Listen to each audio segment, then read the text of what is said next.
gone great pains to make this happen. I'm not going to accept 150 pages of stuff every night, the judge said, of objections. Are you devoting any other time to other cases? Yeah, I didn't think so. Right on cue, Elon is tweeting, the judge just finished talking about how he's tired of them objecting to the New York Times article. How many times do I have to rule on that, the judge said. Elon Musk immediately tweets, right on cue, says media wants to control what you know, which is why citizen journalism is essential. Of course, the irony of this statement in and of itself, which got 96,000 likes, is the reality that Elon Musk has banned a bunch of actual citizen journalists who happen to be on the left. When Elon Musk talks about citizen journalism, he's talking about people that will do his bidding. He's talking about people that live in like Malaysia, but then tweet about Portland, Oregon every goddamn day. You know, like Ian Miles Wrong. That's who he's talking about. He has quite literally destroyed essential citizen journalists. One of the more popular ones was, again, a citizen journalist who was tracking his jets and tracking other jets, as a matter of fact. If you remember, that was a big fucking part of this saga. He also literally didn't just take down citizen journalists, he took down journalists.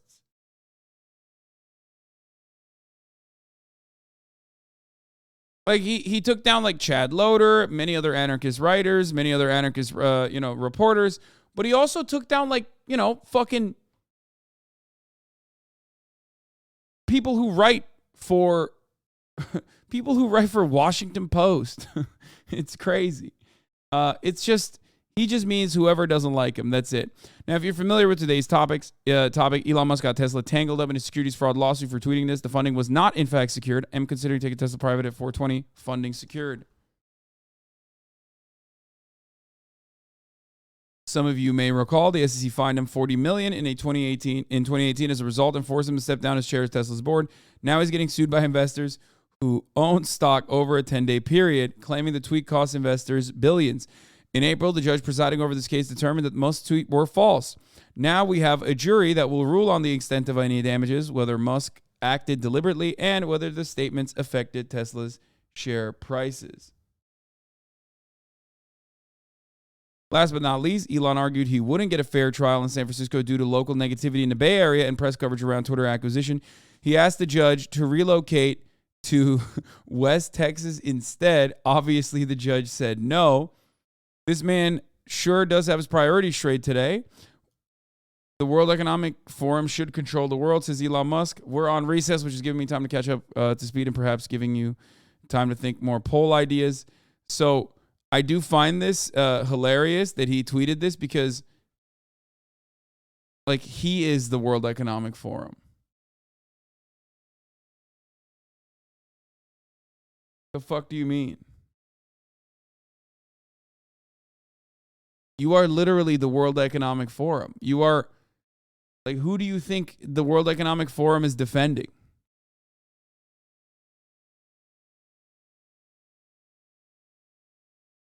He was explicitly not invited to the World Economic Forum. Oh, okay. Never mind. Then that actually changes the reason for why it exists. Yeah.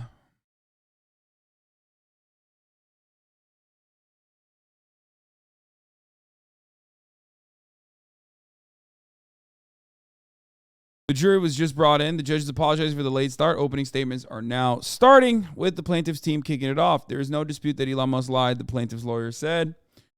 They're reading his tweet out loud now. It's beyond dispute that funding was not secured, the plaintiff's lawyer said. The plaintiff's lawyer has been really hammering home that Elon knew that what he was tweeting was a lie. Funding secured past tense, he says. 2,400 news articles over 10 days had been published about this funding, he said. How can investors know the funding was not secured?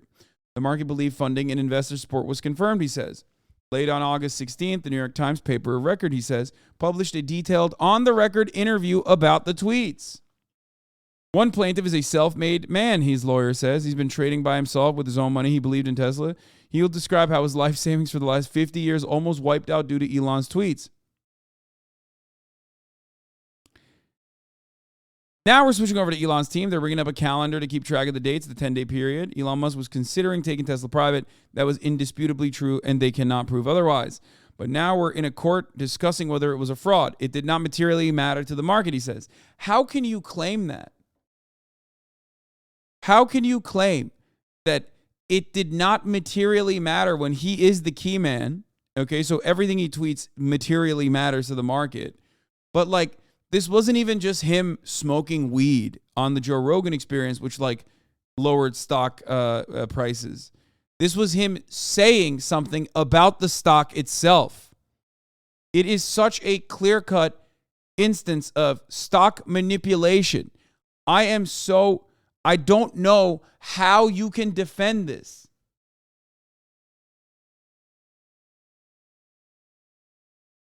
Like this literally is, this is the textbook definition. Like he just very clearly did the textbook definition of the thing he's not supposed to do. And his lawyers are like, actually, yeah, no, you're wrong about the textbook. It's insane. It's absolutely fucking insane. The fact that the financing was not an issue, most lawyers says, the only roadblock was the shareholders' approval, which was critical to the unique structure Elon was seeking to take Tesla private, a structure to protect Tesla shareholders. When Elon revealed the truth, the stock went up. In real fraud cases, when the truth is revealed, the stock goes down, Musk's lawyer says. The tweet communicated a basic truth. He was actively working towards taking Tesla private at 420, the lawyer says. Shareholder approval was the only thing keeping Tesla from going private. It wasn't because of a lack of funding. This is literally identical to the Logan Paul rug pull. Like, in so many ways. I'm losing it. It is such a hilarious instance. It is such a hilarious, like, scam being conducted at the highest echelon of society versus, like, mid-tier wealthy guy doing a scam to, like, other suckers. Okay? He's like, no, you don't understand. CryptoZoo's a real project. No, you don't understand. I totally was actually trying to make you avoid the top of the hour ad break by subscribing for $5 or for free. And yes, Logan Paul is mid-tier wealthy in comparison to Elon Musk. Yes, that is true. Now, if you're not mid-tier wealthy, then you can subscribe for free with a Twitch Prime to avoid the top of the hour ad break, of course. Or you could potentially get gifted a sub if you're lucky. If you're high tier lucky, then you can avoid it by getting gifted a sub. That's right. But here is the 3-minute ad break now.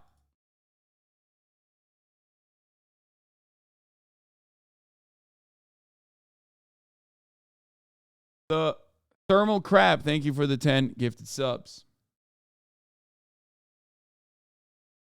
Logan Paul should have broke compared to Elon. The disparity between millionaires and billionaires is 1,000 times X at least.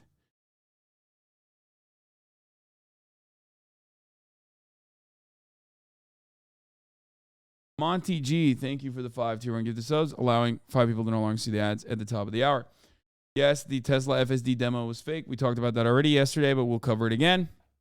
Battle Crab. Why are there so many crabs? Thank you for the 10 tier 1 gifted subs. What the fuck? A lot of crabs in the chat today. Big day for the crabs.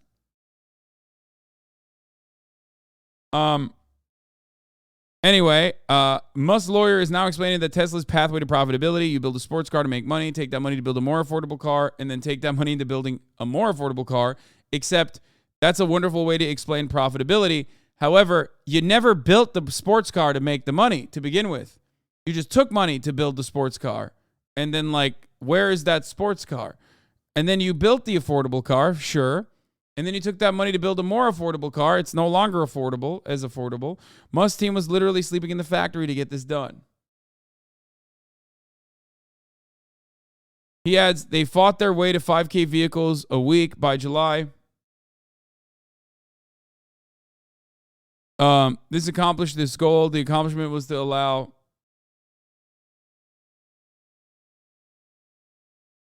okay, let's continue. The master plan they're describing is the OG Roadster, the Model S, the Model 3. They did that. The sports cars, the Roadster, they built 2,500. Okay, well, fair. 2,500 of the Roadsters did make it eventually. Fair.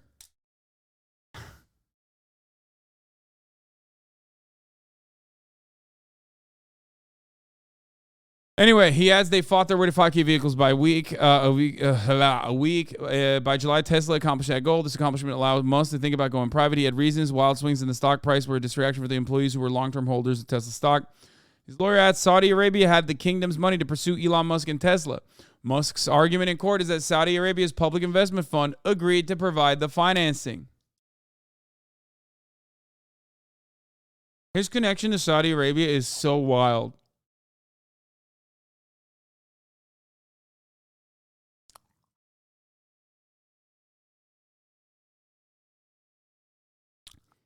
There was a meeting to take Tesla private with Yasir Elon. There was a handshake. Later, Elon sends an email to the Tesla board to take Tesla private. F420 a share. Musk had one concern, and it was for his shareholders, lawyer says. Musk contacts several for financing, lawyer says. Founder Adele, Michael Dell, Egon Durbin, CEO Silver Lake to advise Dell, Dan Dees, and Goldman Sachs star banker. Then the Financial Times breaks the news that Saudi Arabia, this country rich in oil, now owns Tesla, a clean energy company, his lawyer says. Musk was on his way to the airport when he saw the leak, which came from that handshake meeting I mentioned above. What can Musk do, his lawyer says in response. He tweets his thoughts quickly. Because of the leak, and Musk is thinking aloud, he rushed, lawyer says. In his rushed, reckless state, he used the wrong words. He should have said, funding shouldn't be an issue. We met with PI fee. Funding wasn't an issue, the lawyer says. He just chose the wrong words. He hadn't planned to tweet this. It was a split-second decision.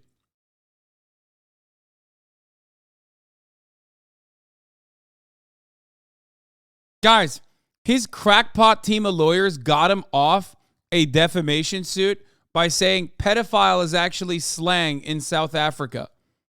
Okay? He very openly claimed that one of the divers in that cave was a pedophile and doubled down on it. And then when he was sued for defamation, they said, oh, well, pedophile is a South African joking term. And they got him off that defamation suit. Okay? They've done this before, and they will continue to do it. And in most instances, the fucking legal system will let you do it.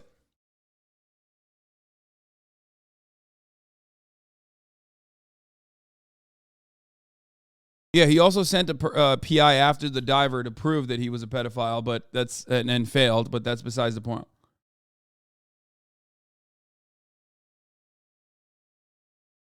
It wasn't a deceptive plan, the lawyer says. He was trying to quickly get in front of it. Imperfect or not, disclosure was a better route. These tweets were informal, sporadic thoughts, the lawyer says. There were technical inaccuracies like using the word secured and only. These technical inaccuracies didn't matter to the market. That's insane. No, that is the entire point. What a defense, dude. The entire defense argument is like, oh, he just didn't mean it, really. Like, and also it didn't matter. Well, there would be no lawsuit if it didn't matter, would there? I guess like undermining the main point of the lawsuit is an effective legal strategy. Only when paired up with, oh, we were just kidding, Your Honor.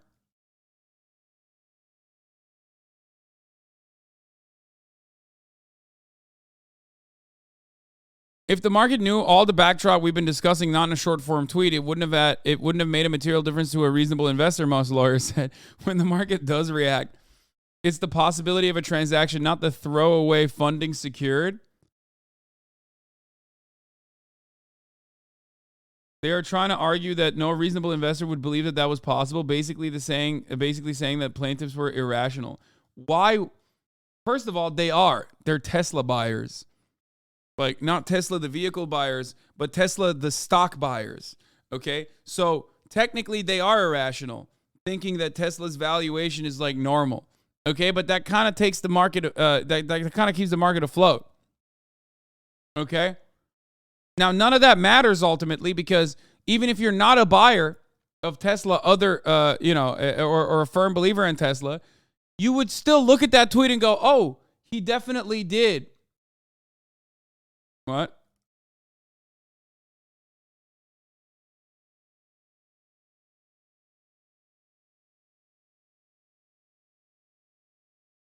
The Matrix realism?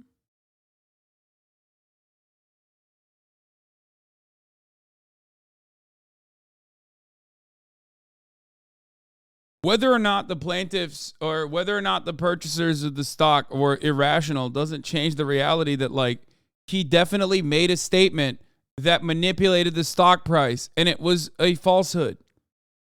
What the fuck is going on? How can you just do this and then try and maybe even successfully get away with it? I don't understand.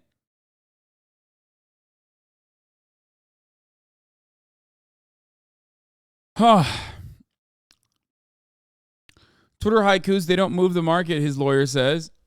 Yes, they do. Tesla issued a blog post with further details. Bro, this dude smoked weed and it moved the market, okay? Of course, his open statement about a stock, about his own stock, is going to move the market. I envision I'm trying to accomplish. The future is very bright, the blog post says. This is the double-edged sword, okay? This is a double-edged sword, and this is a double entendre on top of the double-edged sword of Elon Musk being both the key man and also simultaneously benefiting greatly from all the dumb shit that he's capable of saying on this platform, on every other platform as a con man, okay?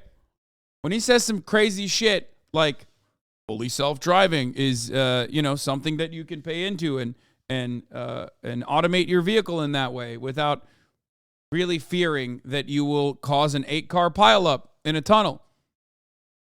And then the stock price goes up. Or, we're going to do swappable batteries, which I understand was not efficient anyway. Or, we will one day have universal batteries or universal charging stations or the superchargers. Or any number of different things that you don't actually follow through on. You benefit from that. Your stock prices benefit from that. You can even lie to people and say Tesla's actually a tech company. It is not a car company. It's a tech company. And, your stock prices will benefit from that. Well, this is the inverse of that problem. If you make a fraudulent tweet and that moves the market in a direction that you wanted it to move, you're going to fucking turn around and face consequences for it.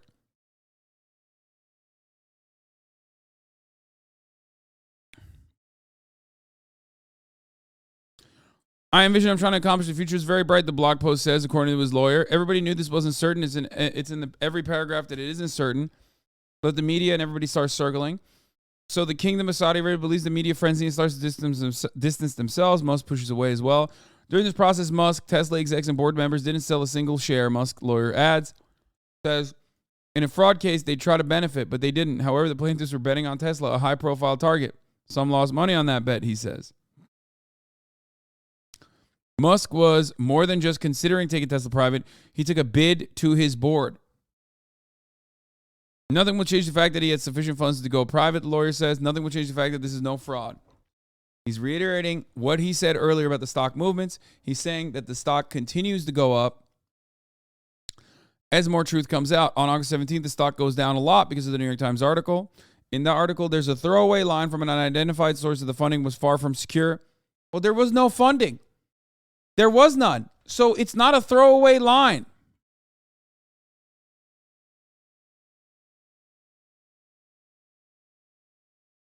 That makes no sense.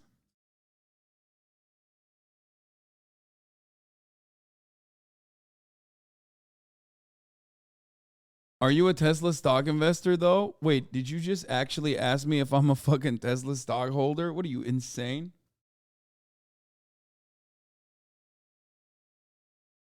Another tweet from Musk right as this is happening.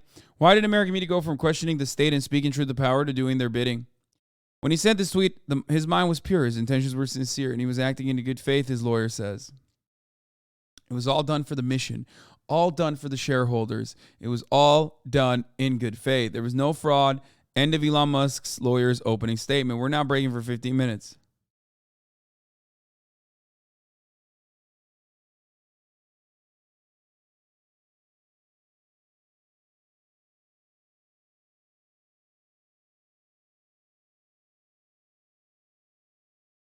Plaintiff Glenn Littleton is taking the stand. He's 71 years old from Kansas City, Missouri. He's self-employed as an investor. He's a class representative, meaning he represents all investors from the August time period. He went to UW, got a bachelor's degree in finance. Stocks were his first love. Blah, blah, blah, blah, blah. This is all like, padding and stuff that the plaintiffs are doing to like beef up their point here.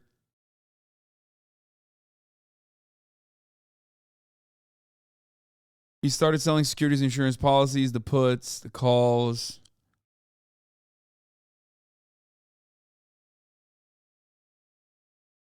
He bought almost 100% of his portfolio. Oh my God, this guy went 100% of his portfolio in the Tesla. Oh God. It makes it so hard for me to feel bad for these guys, man.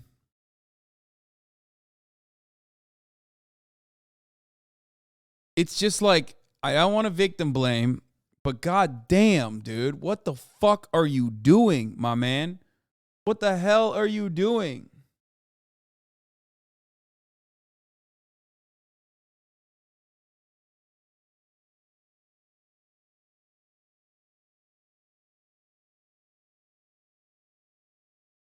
The tweet had disrupted the pricing as the insurance and put market, he says.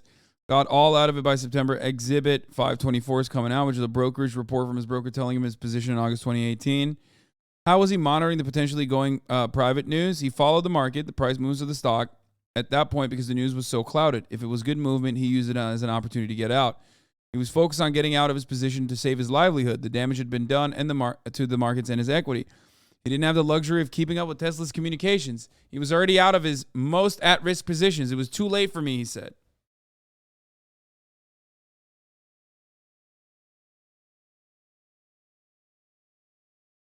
Now, Spiro, Musk's lawyer is up to cross-examine him. Plaintiff is given a transcript of his deposition. His deposition was taken in March 2022. He asked questions under oath by Spiro. The court system selected him to be the lead counsel. The plaintiff doesn't hear the questions being asked and asks lawyers to repeat them. Musk's lawyer says before the tweets he made Tesla investments every day or every other day. Plaintiff says he was making adjustments, he says. It was a volatile stock. Plaintiff also said it didn't seem that frequent, but can't confirm without it in front of him. Spiro asked if the plaintiff used Bloomberg and Financial Times to keep up with the financial news. They were trustworthy and helpful. The plaintiff says, well, I used them mostly because they were affordable, lol, but I watched the market more than anything. Musk's lawyer says, you believe Musk could accomplish unprecedented things, right? Plaintiff says, yes, mostly SpaceX. He was impressed he was able to do it. He has great respect for Musk's technical skills, who wouldn't, the plaintiff says. The plaintiff was given an email he sent to his broker by July 7th. He talks about Tesla headwinds. Spiro asked, do you believe Musk had survived those headwinds? And Spiro asked, those short sellers wanted Tesla to fail. Plaintiff agrees. They also just didn't want to push the price down so they could profit. Dude, it's wild. Like the amount of propaganda that is like deified billionaires is so insane that this guy is currently in an ongoing legal battle against this one billionaire and his like securities fraud that he committed, and he's still dick riding him.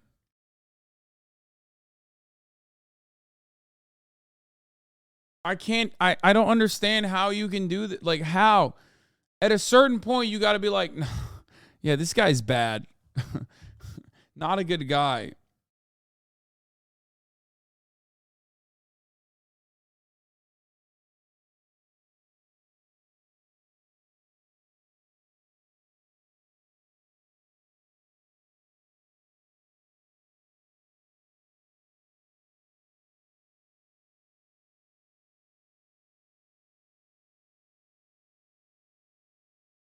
Well, Musk is the same defense as Logan Paul, pretty much.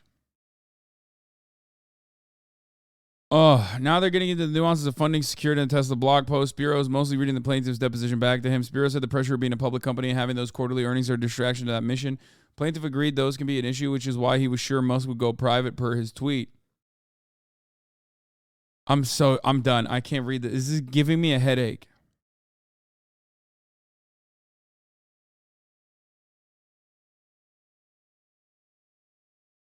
It's just like, I'm done. So, yeah, he's getting cooked. He's getting cooked right now in court. Okay?